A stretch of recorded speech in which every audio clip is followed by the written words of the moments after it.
Hello, Bacho. Let's read this question. So this question says two bodies of different masses, 2 kg and 4 kg, are moving with velocity 2 meter per second and 10 meter per second towards each other due to mutual gravitational attraction.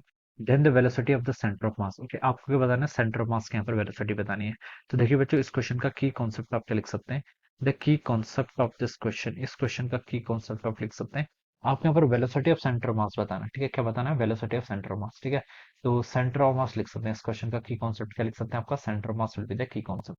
अब देखिए बोला गया है कि दो bodies different masses हैं, 2 kg 4 kg are moving towards moving with velocity 2 metre per second and 10 metre per second towards each other. ठीक है, ये मान लीजिए कोई बॉडी है. ठीक है, इसका मास कितना आपका 2 केजी के इक्वल है और ये आपका देखिए ऐसे मूव कर रही है with the speed of 2 metre per second. ठीक है, और यहाँ पर एक दूसरी बॉडी जिसका मास कितना आपका 4 केजी के इक्वल है. इस बॉडी का मास आपका 4 केजी का है.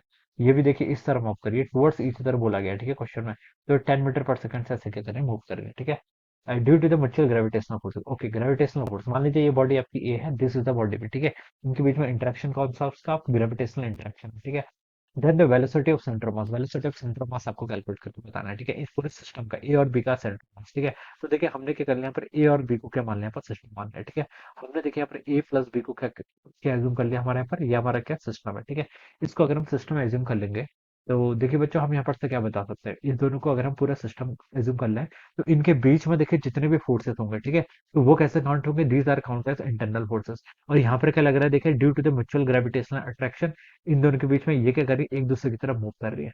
तो अगर हम ए और बी दोनों को ही सिस्टम मान लेंगे तो इसके बीच में जो ग्रेविटेशनल फोर्स होगा वो कैसे काउंट होगा? It will count as an internal forces. अगर हम सिर्फ बी को लेके चलते तब तो हम बता सकते थे कि ए के कारण जो ग्रेविटेशनल फोर्स लग रहा है this is an external forces. लेकिन हमने ए और बी दोनों को ही क्या ले लिया यहाँ पर? आपका सिस्टम ले लिया, तो हम बता सकते हैं जो इनके बीच में क्या होगा? आपका ग्रेविटेशन फोर्स होगा. कौन सा फोर्स होगा? आपका ग्रेविटेशन फोर्स. ये कैसे काउंट होगा? It is count as an internal forces. ठीक है, ये आपका इंटरनल फोर्सेस की तरह क्या करेंगे? हम इसके यहाँ पर काउंट करेंगे. ठीक है, this is count as an internal forces. तो ये इंटरनल फोर्सेस हो जाएगा. तो देखिए हम बता सकते हैं कि यहाँ पर आपका एक्सटर्नल फोर्स कितना होगा? जीरो हो गया, क्योंकि यहाँ पर आपको एक्सटर्नल फोर्सेस ही नहीं है अगर ए और बी पूरे को सिस्टम एज्यूम कर लिया तो. ठीक है, तो बच्चों बता सकते हैं एक्सटर्नल फोर्स कितना हो गया यहाँ पर? आपका नेट जीरो के इक्वल हो गया. नेट एक्सटर्नल फोर्स जीरो का इक्वल है तो इसका मतलब आपका जो एक्सेलरेशन होगा किसका? आपका सेंटर ऑफ मास का, वो किसके इक्वल हो जाएगा? जीरो के इक्वल. ठीक है, अगर आपके सिस्टम पर कोई एक्सटर्नल फोर्स ही नहीं लग रहा है तो हम बता सकते हैं जो सिस्टम है, सिस्टम का सेंटर ऑफ मास क्या रहेगा? जीरो हो जाएगा. Sorry, acceleration of centre of mass क्या हो जाएगा? जीरो के इक्वल. एक्सेलेरेशन जीरो के इक्वल हो गया तो हम बता सकते हैं velocity of centre of mass क्या रहेगा? आपका कांस्टेंट हो जाएगा. क्या रहेगा? आपका कांस्टेंट हो जाएगा. ठीक है, ये बता सकते हैं. तो जो सेंटर ऑफ मास की वेलोसिटी थी वही वेलोसिटी क्या रहेगी? इसकी बाद में भी रहेगी. ठीक है, तो देखिए अब हम यहाँ से कैलकुलेट कर लेते हैं ये कितनी हो जाएगी सेंटर ऑफ मास की वेलोसिटी. देखिए कैसे कैलकुलेट करेंगे. अब यहाँ पर देखिए आपका m1 v1. ठीक है, ये एक्सिस मान लीजिए आपका पॉजिटिव एक्स एक्सिस है, तो देखिए 2 केजी का मास है, इसकी वेलोसिटी कितनी? 2 के इक्वल है. प्लस आपका 4 केजी का ब्लॉक है, इसके मास इसकी स्पीड देखिए अपनी -10 के अलॉन्ग है, divided by m1 plus m2. 2 plus 4 कितना होगा? 6 के इक्वल हो जाएगा. तो देखिए ये हो जाएगा आपका 4 -36 डिवाइडेड बाय 6. ठीक है, ये आपके यहाँ से इतना आएगा. तो ये आपका कितना आ गया? आपका सॉरी, ये आपका 40 है ना, मैंने इसको डायरेक्टली सब्ट्रैक्ट कर लिया.